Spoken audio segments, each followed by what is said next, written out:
7 in the morning, police at my door. My name is host Eric, and I'm here for more. I'm gonna live stream this morning like this. I'm gonna live stream, come get a kiss. It's my morning rap. Welcome to Eric's Morning Rap Show, where we learn to rap, love, and live together in harmony.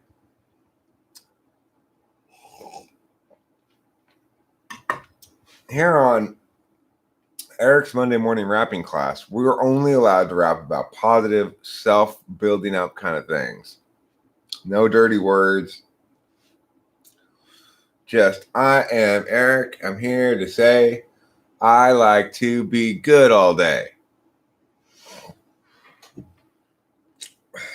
That's a good rap. That's a healthy rap. That's a family-friendly rap, you see. Hi, Zayden Black. Thanks a lot for ruining last night's live stream. Thanks a lot. Thanks a lot for complaining about the audio and then trying to fix it and ruin everything. Thanks a lot. I've really appreciated that.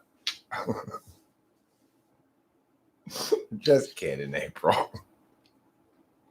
Hi, Kayla Cunningham. Hi, Fawan.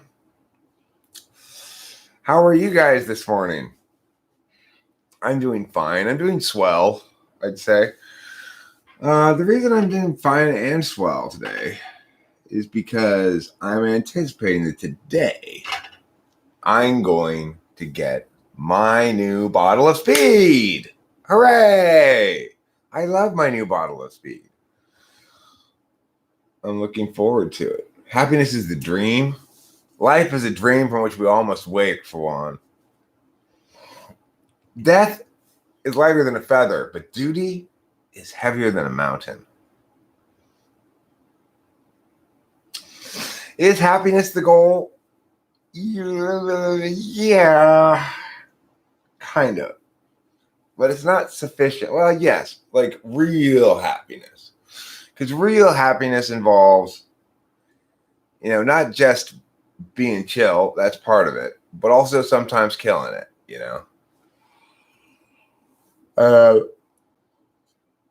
That latter part is more challenging. Happiness is fleeting? Well, Kayla, I'm here today to promise you that if you take my 12-week course, you will finally attain permanent happiness. Permanent. Like a Sharpie. I'm not shitting you. I am promising you in just 12 short weeks of intensive study with me, permanent happiness.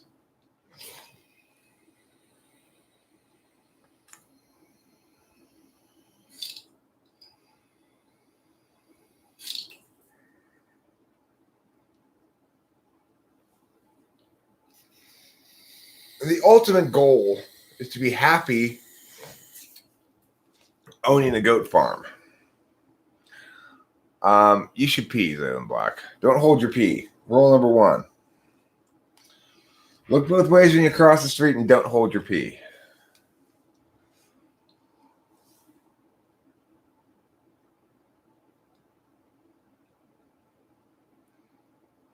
Happiness is a high followed by a low. Well, you see, I would say that real happiness is a lack of unhappiness. I think we think too much about happiness being something that one attains, whereas I see it as something that happens in the absence of stuff messing it up, It's a different frame of reference a little bit. Oh, Kitty, would you like to come inside? Very well. You may come inside.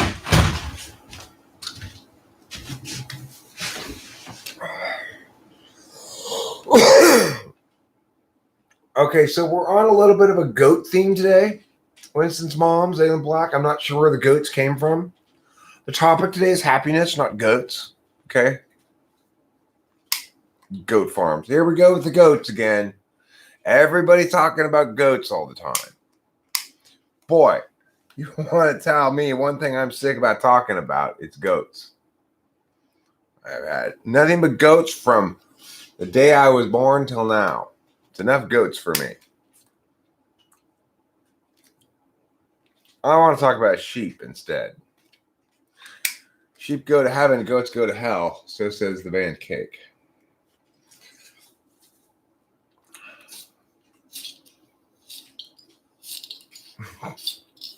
Yes, the topic really has my goats and mock.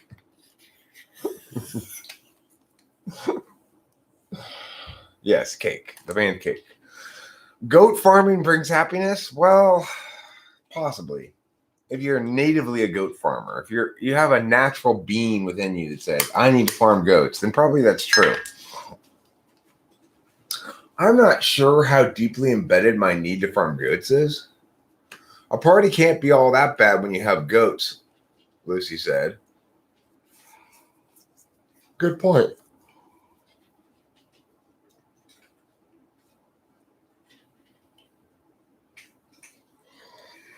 You know, in the Civil War, the only time that Grant's orderly yelled at him was when the orderly killed Grant's favorite chicken for food.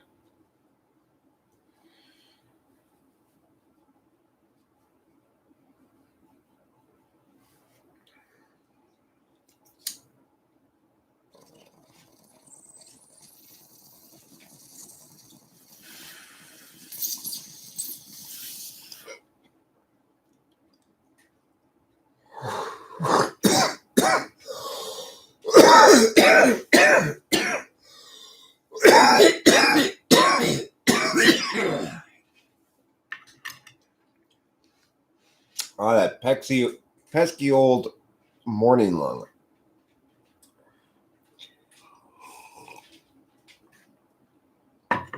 My friends Corey and Liz used to have a goat. They named it Tofu.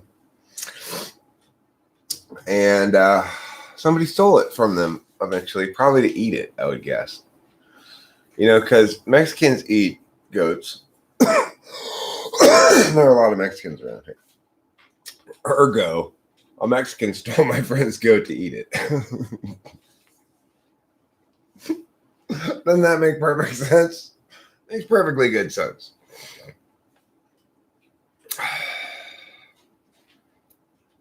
Yeah, probably I will, Winston's mom. I call at 8:30 when they open about to tell them to refill it. It's usually within 3 or 4 hours the pharmacy says, okay, come pick it up. The doctor's pretty fast about sending it in. The pharmacy's usually pretty quick about filling it, so probably I'll have it by noon or 1 today. And you know, one weird phenomenon is that sometimes when I know I'm gonna get it later today, I have extra get up and go in advance. It's like it's like working ahead in the textbook kind of before the class starts, so that I don't like to eat sheep or goats. It tastes too gamey. I gotta get up and go. I would like to remind everybody here that there is no mention of goats in the title of this live stream. As always, my live streams are on topic. Okay?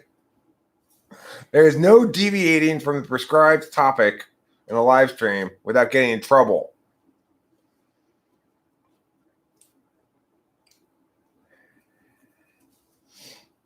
Mutton is for people who have mutton chops. If you don't have mutton chops, you shouldn't eat any mutton. My daughter doesn't need me to taxi her to work, but needs me for something mysterious at 1. No idea what yet. I think goats would ever need Adderall, or goats do better with downers. Well, I guess it depends what personality type the goat is.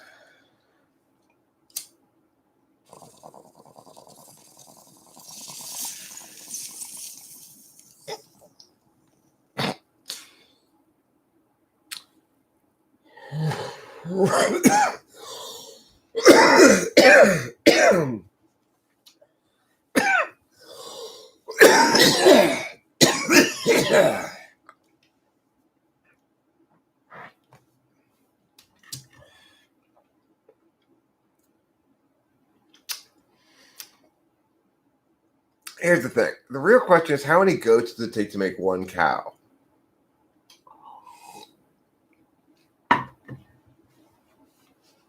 Or another way to put it is this. How long will it take me to evolve my goats into cows? Because while goats aren't good to eat, cows are. Mrs. Mom, I like the way you're thinking. Prescribing goats for medical problems is a revolutionary line of thought in medicine that I'm appreciating.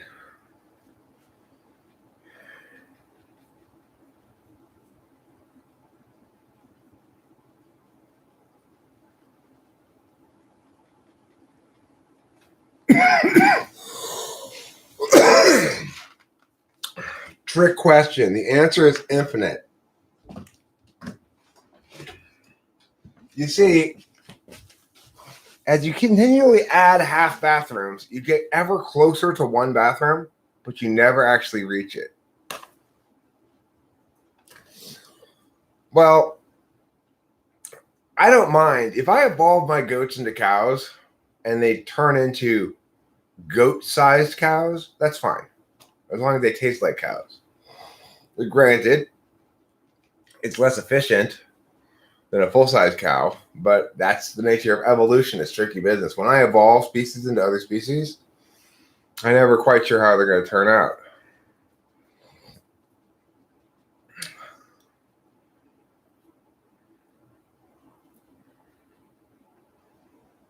That's the great paradox. The great philosophical paradox is the fact that you can add infinite many half baths and you never quite reach one bathroom.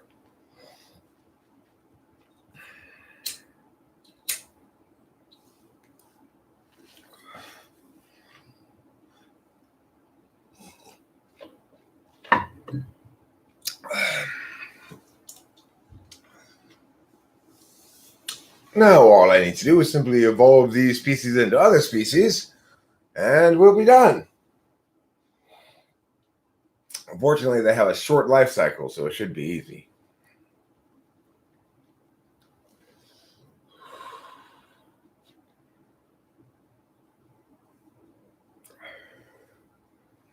$1,300. That's military talk, Winston's mom. 1,300 hours.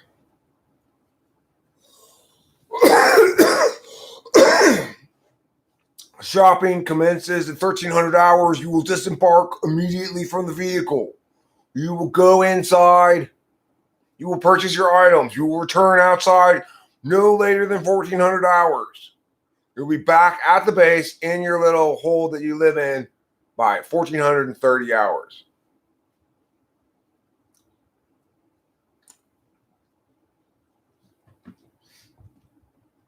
Well, that's the point, email Anthrax. A half bath is a half a bath, but it's not 0.5 of a bath.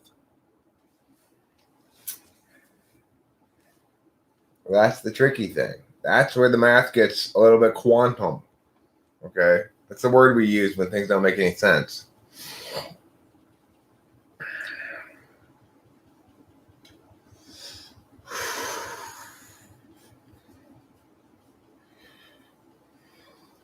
Oh, we got a new kind of cheese yesterday. So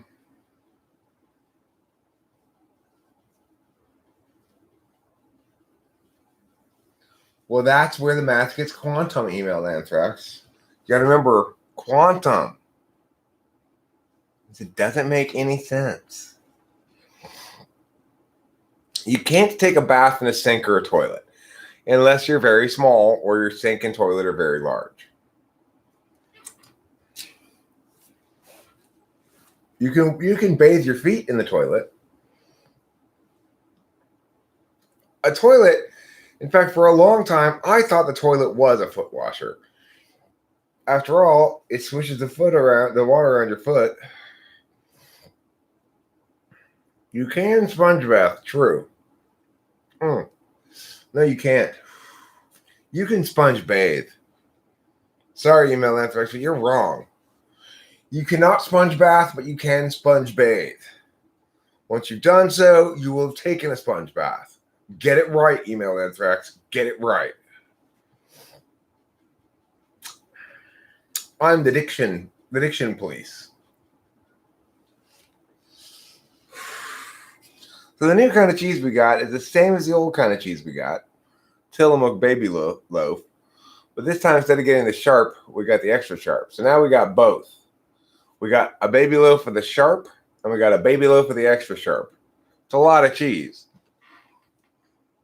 I'd say together they make a toddler loaf. Unlike bathrooms, loaves, math does work. 2 baby loaves make a toddler loaf. You can. I went camping.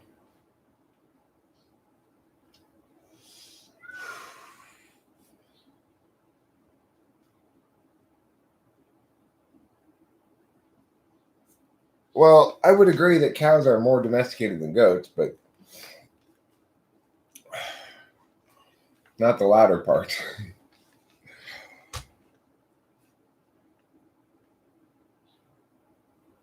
Tennessee grocery stores don't deliver goats. What a shame.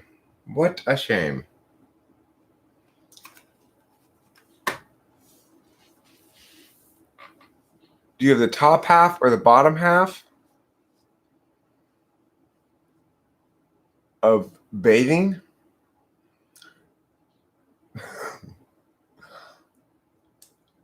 The bottom half is not even a peanut butter and jelly sandwich. It's just a piece of bread with peanut butter on it. You don't want that. It's too hard to chew.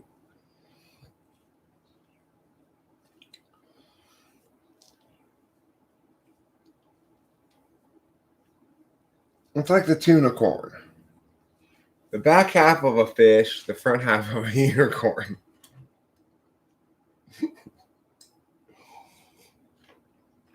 Nature's most highly evolved creature. It swims underwater. It runs on land. It stabs things with its horn. It takes virgins for rides. It's nature's most evolved creature, the tuna corn. Talk about multi-purpose, versatile creature. It evolved from the mating between a tuna and a unicorn. One day, a lovely tuna lady, one of the sexiest tuna ladies you'll ever see, met a very handsome unicorn gentleman, and they mated, and they gave birth to a creature that eventually evolved into tuna corn.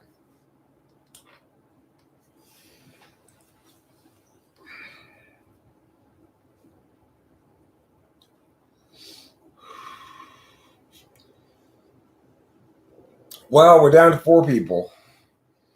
I guess nobody wanted to talk about the tuna corn. Ah, well, the beat goes on, as they say in... What is that? What is that German show on Saturday Night Live called? It's not half fish, half horse. It's half tuna, half unicorn. Big difference. It's not a hippocampus. It's a tuna corn.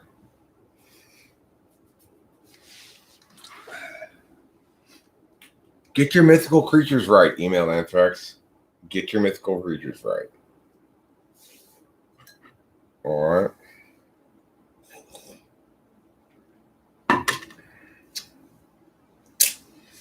A tuna corn is kind of similar to a otter camel. Now, if you've never seen an otter camel, then you're missing out. It's 1/2 otter, 1/2 camel. It's basically an otter with a big hump on its back. It's an otter that swims in the sand of the Egyptian desert with a big hump on its back. The camotter, it's sometimes called. Or the Atamoler. Atamoler. The Atamoler.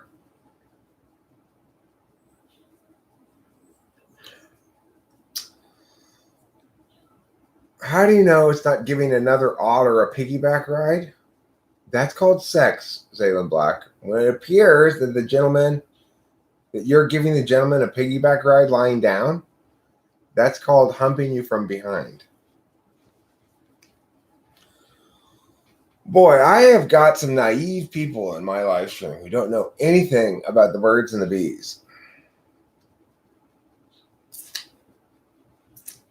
Why wouldn't you believe the hippocampus is a type of tunicorn? A hornless, speciesless type of tunicorn. Huh? What about otter camel? What about Atamoler? Do you think that's a type of hippocampus too? I bet you do. But an otter's not a fish and a camel's not a horse. So you're wrong. Just like a tuna's not a fish and a unicorn's not a horse. Same thing. See? You do not use that word. I am not a chimera. What is that? Half dragon, half hippogriff, half hippocampus? Zaylen Black, I want to talk to you about a little something called the beast with two backs. All right, sometimes when a man and a woman love each other very much, they push the fronts of themselves together like this, and it makes it look like they have two backs.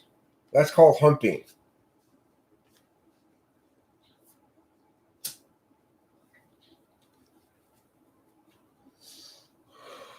Teaching April about love. That's what we should have called this live stream. Teaching April about goats, love, and audio. No, April, that's very different. Chimera is a mix of random animals and people, or people. Lies!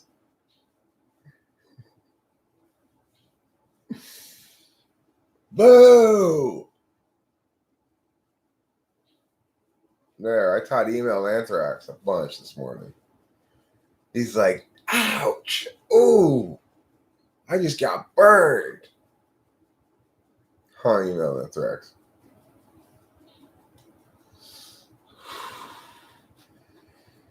My smoke looks very blue, just like you think that you do.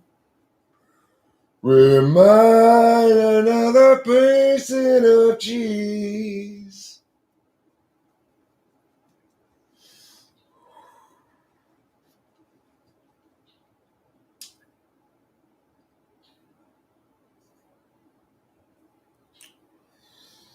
There was a big spider last night, and I walked through its web, and I freaked out. It's like, there must be a big spider on me, but it never actually got on me. But it was scary anyway. It's like I saw the big spider before in the same web, so I know it's a big spider. And I forgot about it, and I walked into that web last night. So I know the big spider was there, because it was, I didn't see it last night, but I had seen it on that web the day before, you know. So I was pretty scared that I was going to have a big spider on me, but I didn't. Yeah, a garden spider, a big garden spider. Still scary. I know they're harmless, but they're so big and ugly that they're scary to get. If you were to have one on you, you'd be like, you know. It would be like the time I had a potato bug between my toes. That was like the scariest bug incident of my entire life. I squealed like a little girl. I had my flip-flops on like this, and I kept feeling this pinch thing down here on my toes. I was like, what is... No, the human centipede is just disgusting. What is this pinchy feeling on my toes?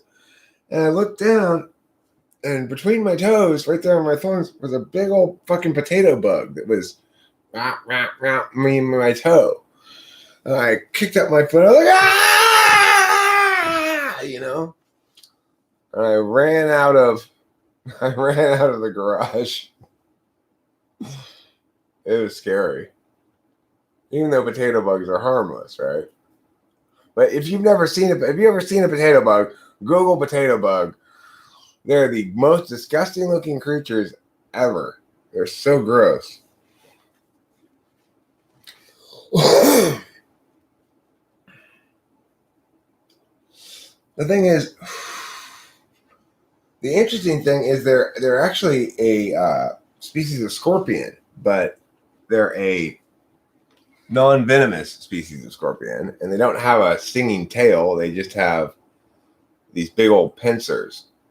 They're called Jerusalem bugs, I think is another name for them, or Jerusalem scorpions or something. Let me Google it. Potato bug. Jerusalem cricket is what they're called.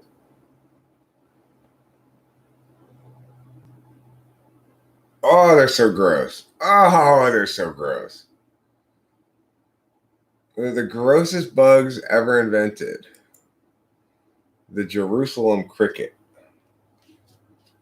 I'm starting to feel like little feelings on my toes now. Like I have, just looking at them makes me feel like there's potato bugs around. Yeah, Jerusalem cricket. That's what they're called. But I always called them potato bugs when I was a kid. That's what we all called them, was potato bugs. So I don't know why around here we call them potato bugs instead of Jerusalem crickets, but we did. But I tell you something, you want a nightmare, like look down and find a big ass potato bug crawling on you. That's it's the worst. Other time I screamed like a little girl, and when I was in Temple City, was when I walked into the garage and there was a big ass possum. I didn't see it at first. I walked in, I smelled it though. I was like, smells gamey in here. And then I looked around and I saw it was like right in front of me, but I hadn't noticed it at first. I looked around and I saw it and I was like, ah! And I ran out of the Jerusalem crickets only date drummers? Deep look. That's an intriguing title. I will.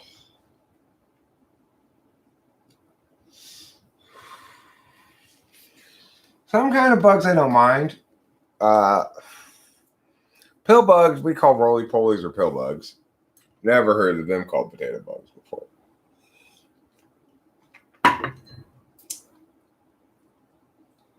Jerusalem cricket sounds like a pretty awesome band name. Yeah, it's not a bad band name. You're right. Well, Jerusalem provides a severity to anything. If it's a carrot or something, it's just a carrot. If it's a Jerusalem carrot, then it's got some import.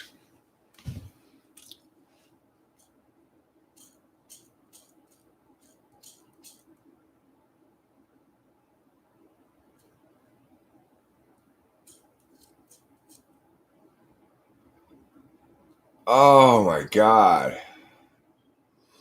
Running Fox, that's horrific. That's just like, ah! I would have ran out screaming too.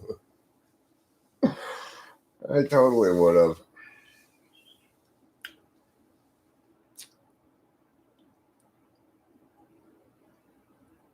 There are two kinds of pill bugs. There are the kinds that roll into a ball, and there are kinds that don't make it all the way into a ball. They just kind of curve a little bit.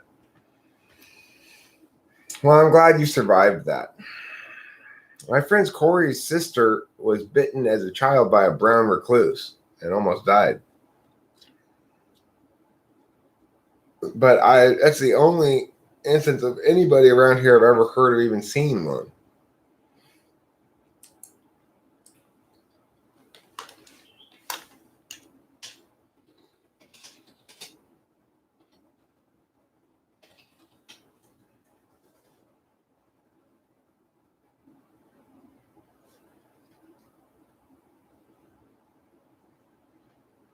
The brown recluse is one of 3 spiders with medically significant venom in North America. Can a brown recluse kill you?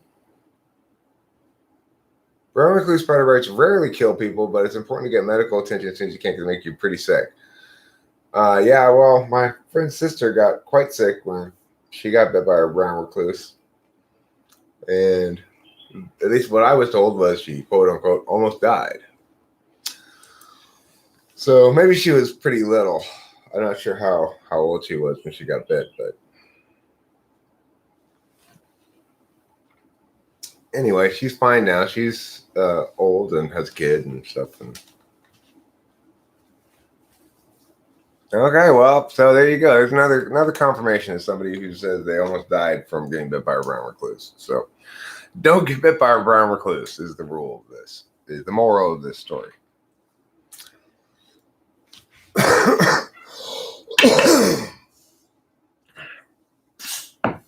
Oh. Okay. Now we have no bowl. No bowl.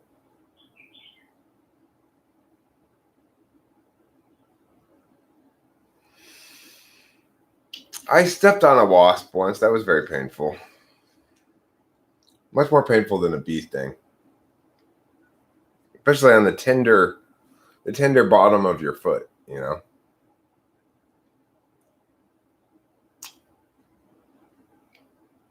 Oh yeah, don't put strange boxes on your head is the other moral of the story.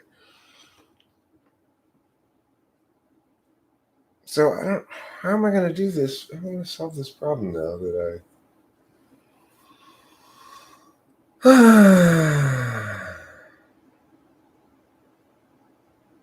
I guess I'm going to have to smoke out of a pipe. I don't like smoking out of pipes. I could roll a joint. That might be a little bit better. But I guess I just smoke out of the pipe. Whatever.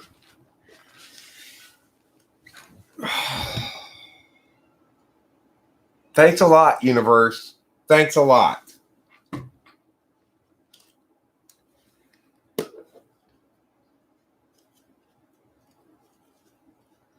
I don't want to heat up any glue. I don't want to smoke any glue, you know.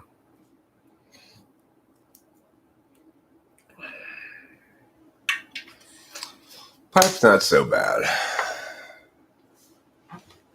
Email anthrax. Not true.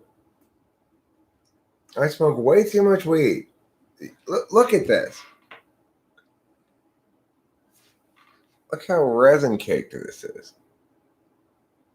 I don't know if you can really see it, but it's so resin caked.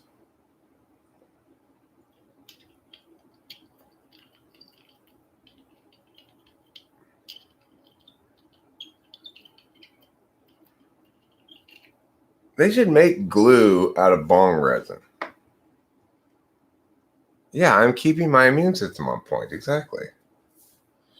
You got to rub your children in the dirt so they get healthy. I mean, this is not a bong. This is a pipe. This is her bong. Okay, but I was using her bowl already. I had already broken my bowl. Now I've broken her bowl. Why did I borrow my father's bong? If my father had a bong, he would not let me borrow it. I can guarantee you that.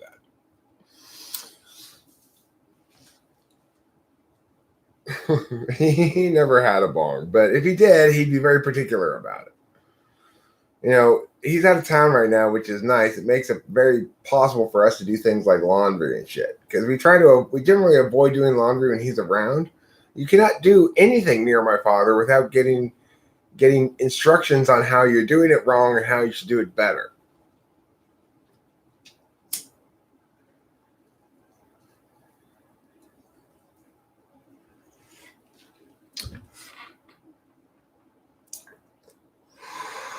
Well, Cameron cleaned Rachel's bong for her the other day. So that's why it's relatively clean. Also, she changes her water a lot more than I do. I basically don't change the water. I let it evaporate and then add more.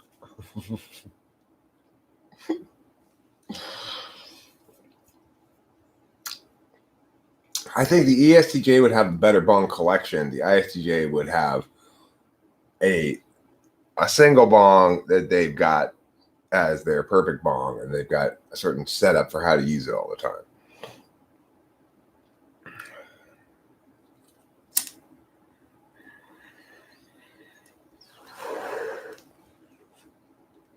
But ESTJs can be into like possessions, especially consumption possessions, like have a wine collection, that kind of thing. ESTJs are into that. Who would roll a better joint? Whoever had more experience, probably. I mean, the only types who probably wouldn't ever get good at rolling joints are your FE tool function users, because they're always going to defer to somebody else to roll it. I have to poop. I can't wait any longer.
Hi, kittiness. Well, I'm back. I pooped and I'm back. Lorna Nicole, Lorna Nicole, and Lauren McGinley are here.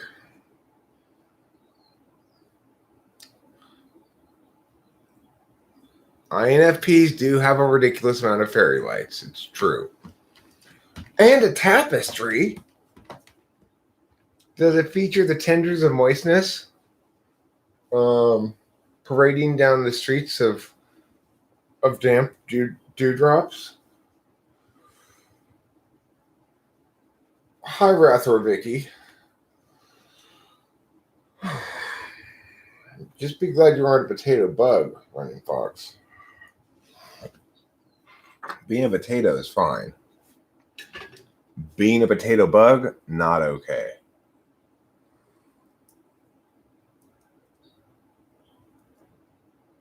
I did have a very soft duck heart poop. It's because I don't really think these corn dogs I bought the other day are the most high quality of foods. Also, the sweaters, of course. If you are an INFP, you're known to have lots of bulky sweaters.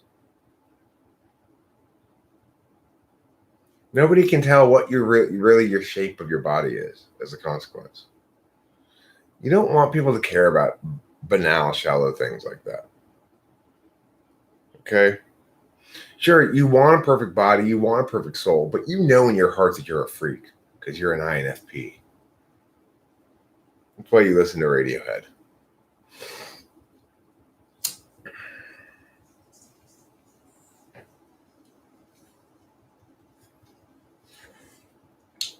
She wears fleeces a lot.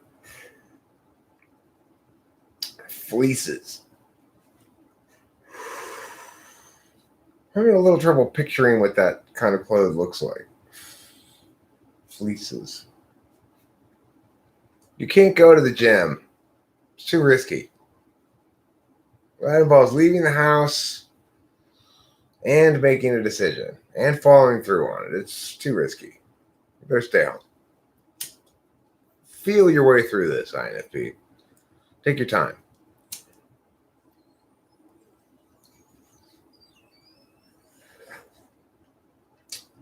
You're from Scotland. A Scottish INFP? Are you constantly saying things are balmy, daft, mental, and other British words like that?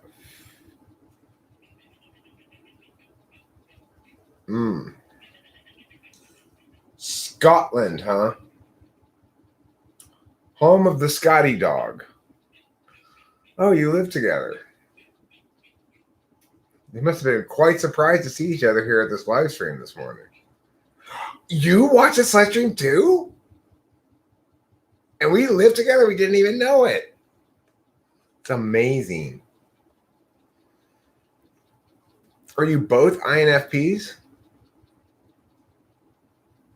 Lauren Nicole or Lauren McKinley? Are you both INFPs?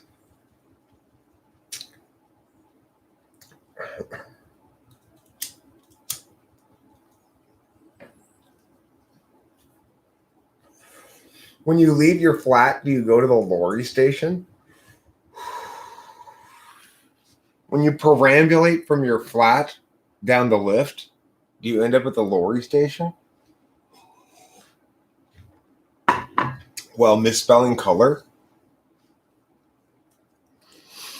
It's a good question to ask anybody from the British Empire.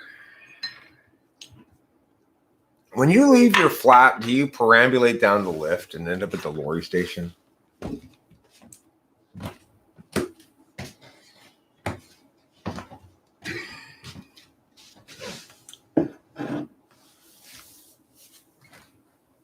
Instead of macking on someone, do you snog them?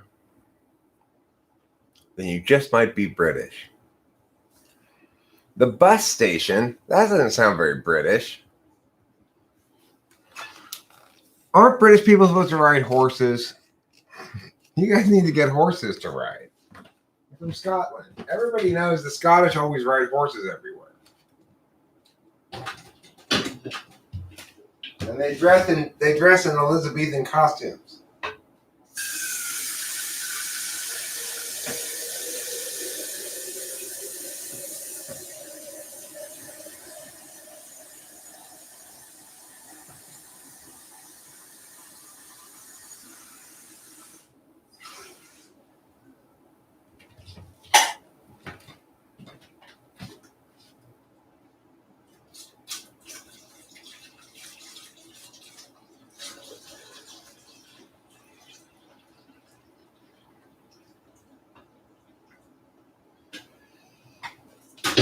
I've heard that Scottish people don't believe in the internet. Is it true?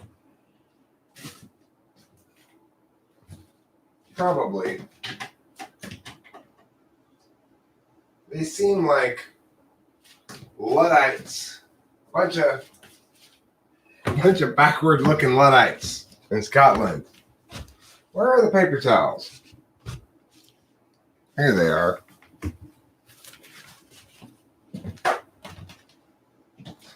Making coffee in the morning helps you to drink your cup full of wonder and coffee goodness. Let's have us some.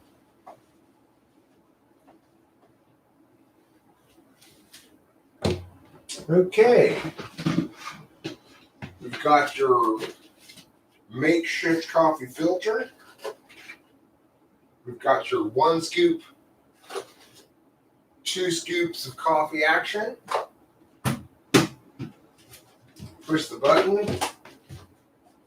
Et voila! Legit coffee.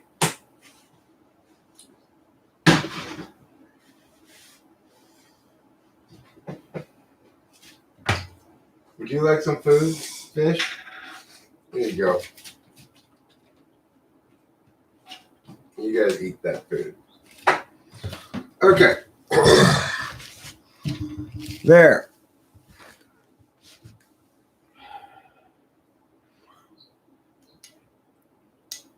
All I wear now is my fleece and sweats because I don't leave the house. It's COVID. Blame it on COVID. You know what I'm saying? Just blame it on COVID if you're stuck in the house.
Good morning, everybody. I am host Eric. I'm host Talking Fast People. Welcome to the television program today. We're discussing the topic of happiness. Is happiness the goal?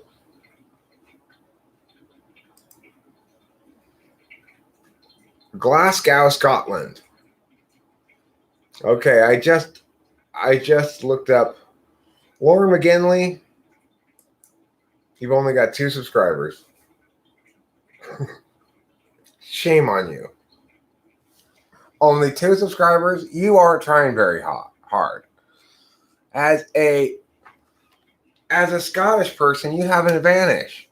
You have an accent. Happiness is fleeting. Pretty dumb goal to have then, is it not? Well, see, this is a common perception that happiness is fleeting. And, but I would argue that happiness is what happens when you're not being stressed out by bad stuff. That, in fact, happiness is the default. That sometimes life's troublesome and causes you to be burdened with struggles that are unnecessary struggles that cause you to deviate from happiness. But that in the absence of those struggles, one is basically happy. So, with sufficient, one of my challenges is that I have at this point sufficiently low responsibilities and sufficiently high both freedom and liberty that I should more or less be continually happy. But in fact, there's another aspect to it that has to be factored in, which is um, consistency with self concept. So I have a self concept that demands of me certain forward moving production, like to produce things that get better over time. But in the absence of doing that, in the absence of fulfilling those aspects of my self concept, aspects of achievement, success, productivity, or whatever, then I'm never going to have real satisfaction. So, I mean, the key distinction in terms of words here is happiness versus satisfaction. Joy is supposed to be less fleeting, according to my Bible study on joy. Well, I mean, ultimately, I would say satisfaction is the state of being that implies sustained happiness over time.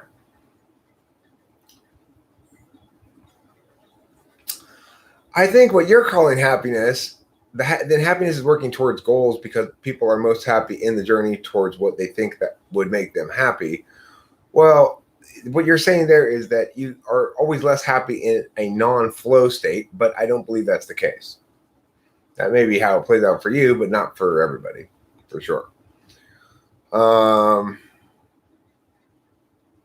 I tend to agree that being in a flow state is satisfying, but I've also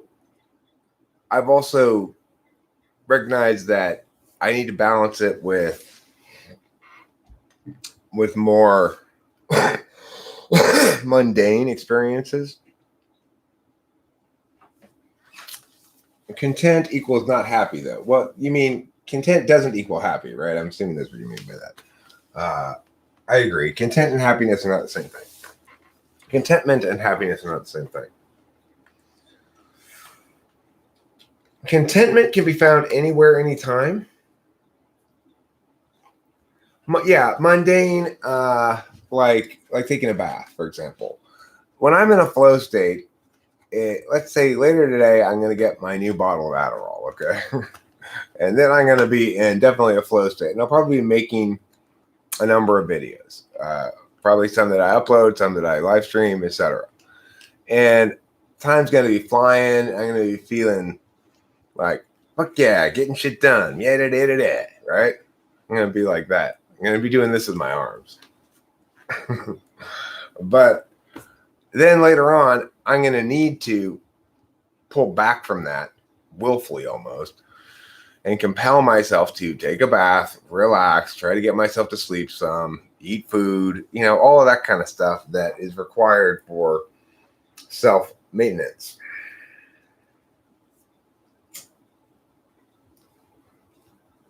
Kayla Cunningham notes, contentment is definitely learned.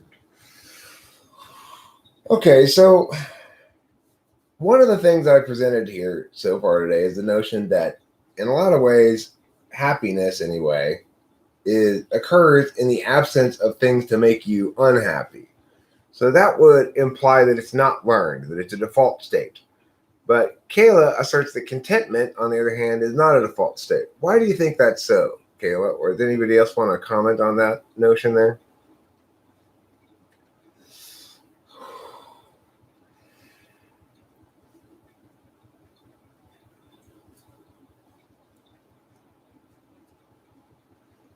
Okay, so you're talking about this question, what, love or money? Are those the only two choices you have, love or money? You got to have love but be poor, or be rich but no love. I mean, obviously you don't want either of those things. You'd like to be rich and loved.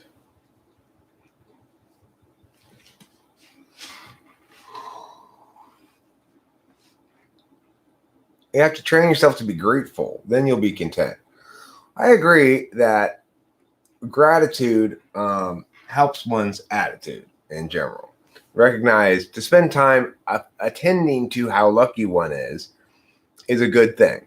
However, it's also a lot easier for somebody who genuinely is lucky than somebody who's got a bunch of hard shit going on, you know?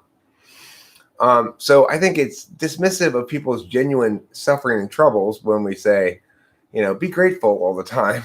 If somebody's in an abusive relationship and really, there are certain states of time when it's difficult for a person to feel grateful about anything except,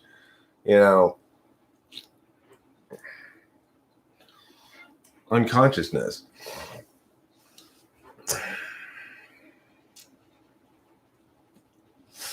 I like Lauren McGinley's mindset there. Happiness is an ounce of weed and a good album. It's sort of true that, some of my happiest moments that I sort of recognize the happiness are when Rachel and I are driving somewhere in the car and a good song's on and we're both singing along with it, and maybe we're on our way to do something interesting. I mean, I see Rachel as allowing happiness more than bringing happiness. I've always seen needing to be in a long-term relationship as something to get resolved so I can not have to think about chicks anymore, basically. I don't want to date. I don't like to date. I like to be in a relationship. Now, heretofore, that urgency to be in a relationship has caused me to choose the wrong people. But this time I was a little bit more selective than I've been in the past, and it worked out. And Rachel and I are great. Rachel loves me. I love her. Most importantly, though, we don't have conflict. It's easy. There's no battling. We're on the same page about everything. And that's...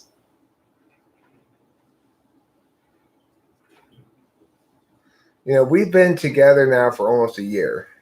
It'll be a year. In about a month, it'll be a year. And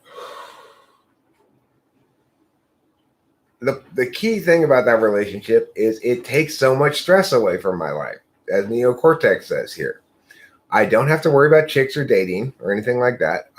There's no honeymoon period here, Ruther Vicky. This is not a honeymoon period. We had a very intense beginning of the relationship in a lot of ways because she had a serious mental illness that wasn't properly under control. So we've gone through some intense shit. But also, it's important to remember that we've literally spent, for all the time that we've been together, almost, we've been together and living together, and sometimes in a very small space. For part of that time, we were living together out here. We had one room to share, and it wasn't easy, I actually agree with you. She needed very specifically me, but I also needed very specifically her. Because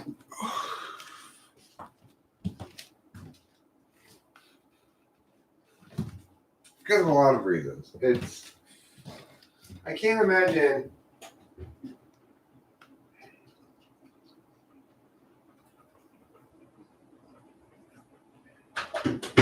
you just have to think about what I was looking for in a partner.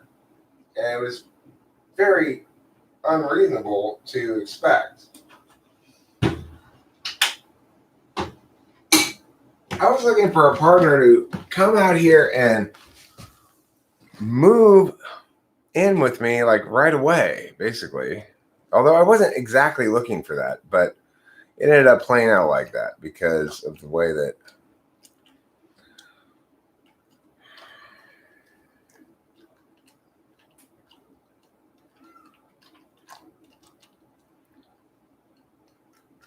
I don't know. It just worked out really well. Happiness is not a goal; it's a desirable byproduct. So, what is the goal then? If everybody's willing to say happiness is not the goal, what is the goal? Hi, Raphael.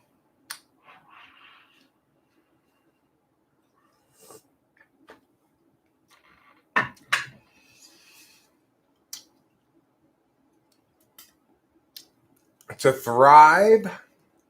Oh, I see. What comprises thriving? To not die? That's an easy goal to me. Then you just that's obviously not the goal. My last wife ever came on this channel.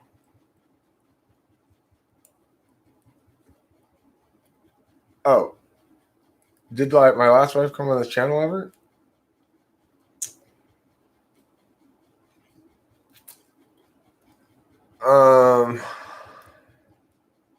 Yeah, there's some videos of Candace on here. I think there's at least I'll find something.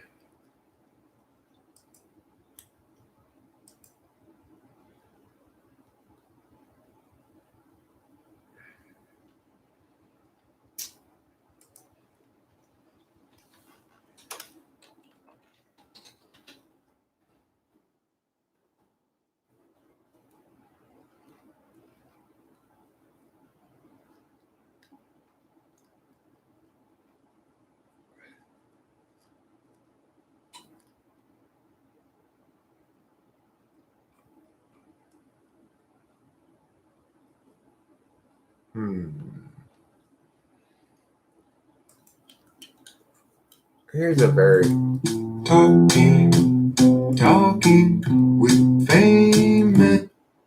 Here's an episode where I interview my second wife.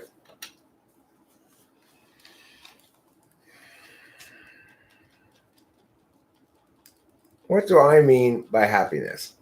Well, okay, so I have noted that sometime in the last couple of weeks, I went through a stretch, you might call it a depressive stretch, where I just felt unenthusiastic about everything. And I just wanted to stubbornly be escapist, engage in stubborn escapism. I'm obviously aware when I'm being super escapist, and I don't think it's necessarily a good thing, but at the same time, even then, I don't feel like I'm unhappy. I just feel like I'm not enthusiastic about anything. What's that bit about? That was Rather Vicky asked about if any of my wives have ever been on this. I had 2 wives before I started going out with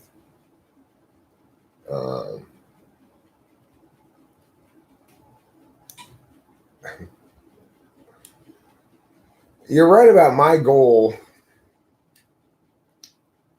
is to make her happy. But if you actually think I'm an ESTP, Upton Place 48, you don't know much about typology. Is individuation a better goal than happiness? Well, the phrase I like to use optimization. If we're going to have a goal, it would be optimization.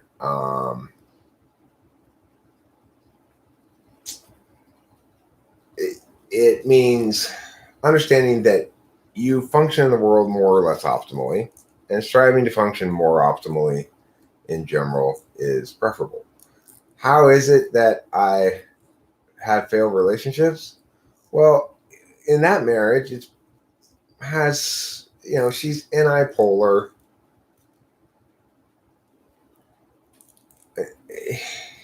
It's like I've coached plenty of ESTPs in debate too. I know how to debate.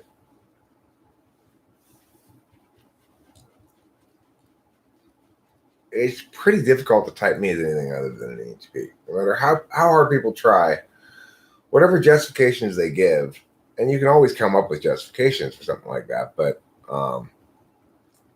it's just overwhelmed by the totality of the evidence contrary.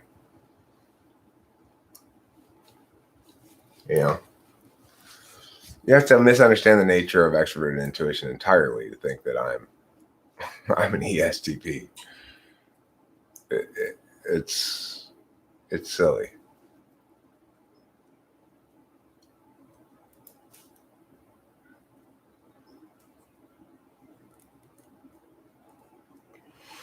No, it is kind of a 7 thing too, Hero Lamb. They try to fill a void. Right, I do try to fill a void, but that's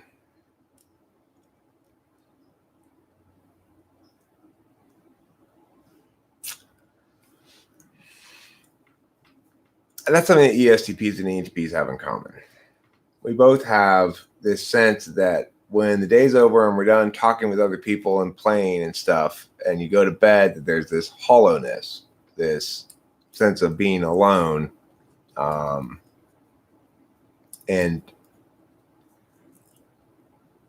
not being very good company. That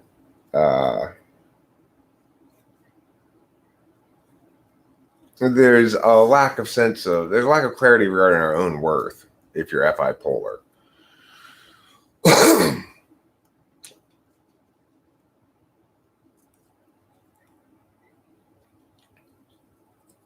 I don't know about India and their personality types. The thing is, the Indians I meet are intuitives, because that's generally who comes around here. I know King Krishna Sarmapagu. She's INFJ. I know Sredi Chandran. Sredi Chandran is a INFP. I know you're an INFP. Does that mean INFJs and INFPs are more common in India? No. That would be a specious conclusion to draw. So, but I will say the Indians I know, not you've got a boring name, but the other Indians around here have extra cool names. You can't beat King Krishna Sarmapagu for a name. That's just as great a name as history has ever produced. King Krishna Sarmapagu. You're ISFP and you still have worthlessness problems? Sredi Chandran's a pretty great name too. It really rolls off the tongue. My name's Sredi Chandran. She says it's pronounced Sruthi or something like that, but she doesn't know how to pronounce her own name, obviously. It's spelled Sredi, it's pronounced Sredi. I typed you? Oh. Well, then you must be an ISFP. I want to tell you something, Kayla. There's nothing wrong with you. You have immense worth. Don't feel worthless.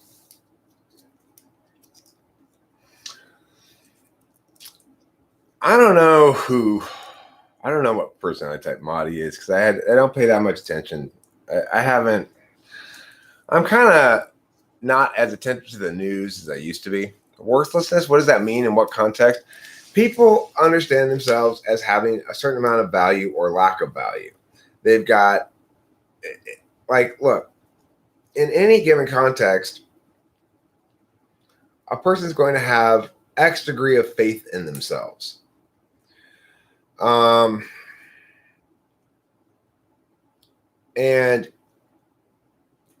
in contexts where you're not engaging with the external world at all, then all that's left is that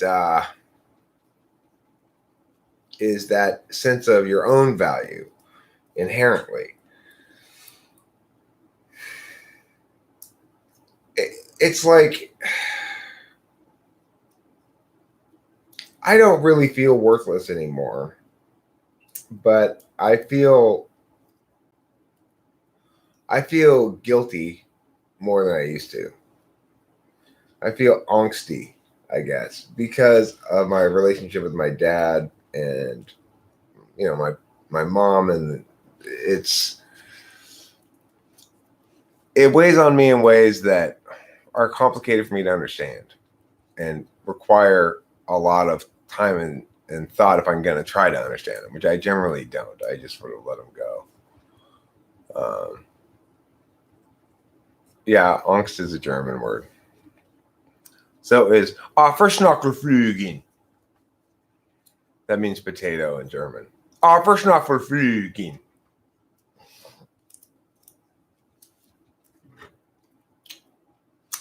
Little known. Yeah. Aufschnackelflügen.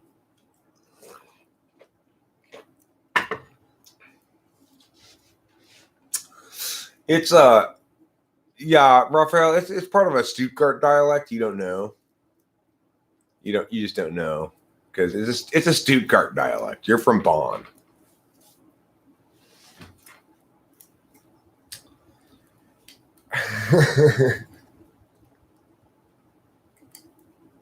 And why aren't I so organized and such? Why aren't I? Das ist verboten! How often do you hear that every day, Raphael? Is that like the most commonly stated sentence in Germany? Get back in line, that's forbidden.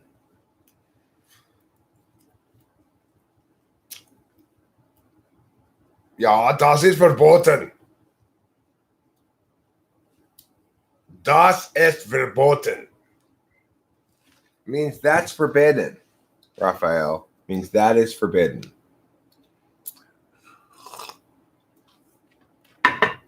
Verboten. It's also what I've named my chode.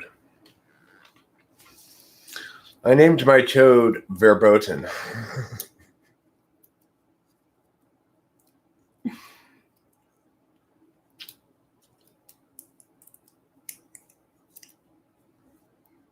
What time is it?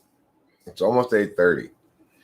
At 8:30, I am going to call the doctor's office and say, hey, little buddies. Kartoffel? Das ist verboten. Das ist verboten.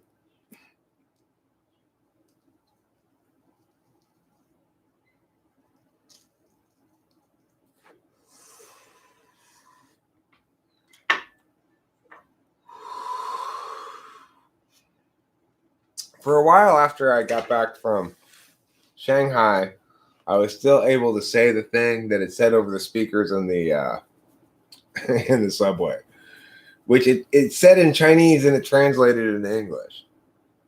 It said, please watch your step and hold the handrail while using the escalator. Something like that. But it said the same thing in Chinese, though. And I had that memorized by the time I got back from Shanghai, but I can no longer remember how to say it. I can still remember how to tell the taxi driver how to get to my house.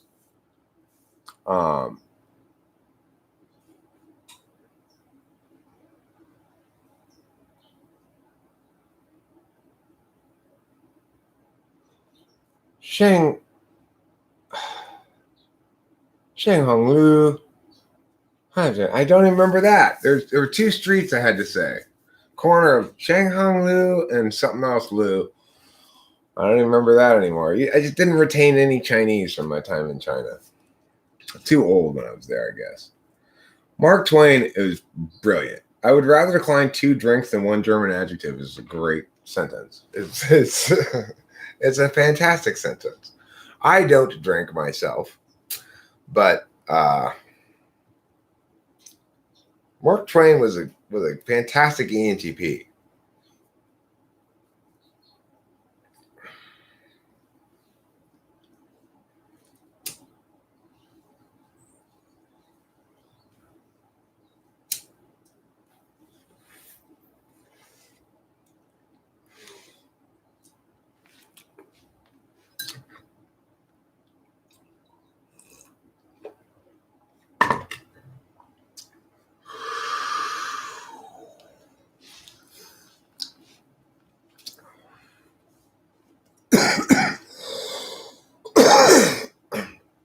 Yeah, Budweiser and Coca-Cola is Germany's Clamato. They think it's delicious. They mix them together.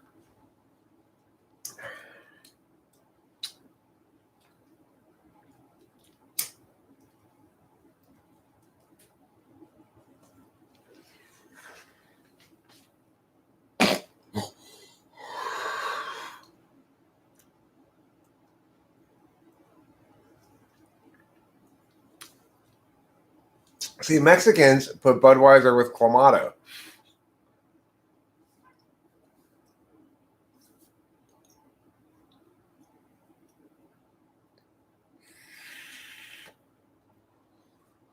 They do.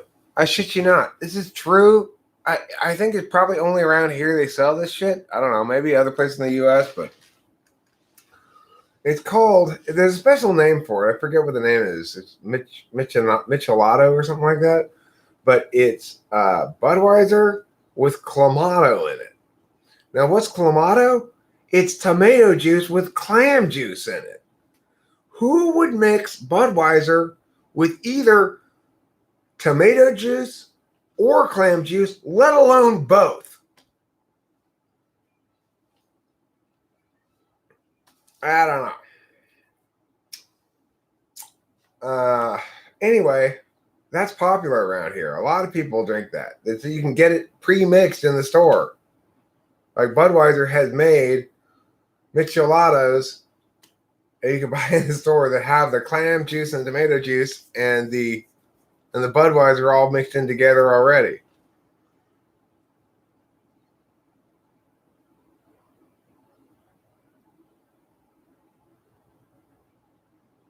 Yeah, disgusting is right. I've never had it, but I'm sure it's disgusting. You want to try that now? It's a disgusting version of a Bloody Mary.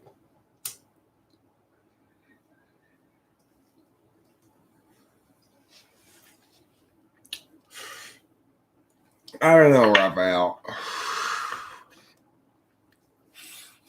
Mexicans like menudo. I wouldn't put a lot of faith in their taste. Menudo is made out of tripe. It's gross.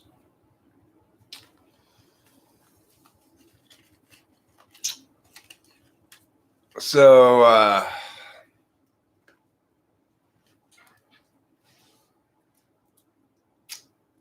okay, that's going to wrap it up for today's live stream. I got to call the doctor's office. The goal is to live, love, learn. Okay, that's the goal. I mean, the goal is today, Raphael, choose joy. Today, choose joy. I feel India has many foolish people. Do I agree? I have no idea. I don't really know anything about India. Probably. Most places do have many foolish people. I don't have a lot of opinions about India or anything. I don't know. It's one of the BRIC countries. It's what I call, it only exists for me in debate terms. It's an industrial country that's more polluting than first world, but less polluting than third world countries. That's a balancing force against Pakistan and China. I have lots of thoughts like that about India, but none about like Indians. I don't believe in race or anything, so okay. I'll see you later. I mean, I know they like curry. They love to curry everything. They have curried cereal for breakfast with curried milk. To me, it sounds gross, but you guys love it. See ya.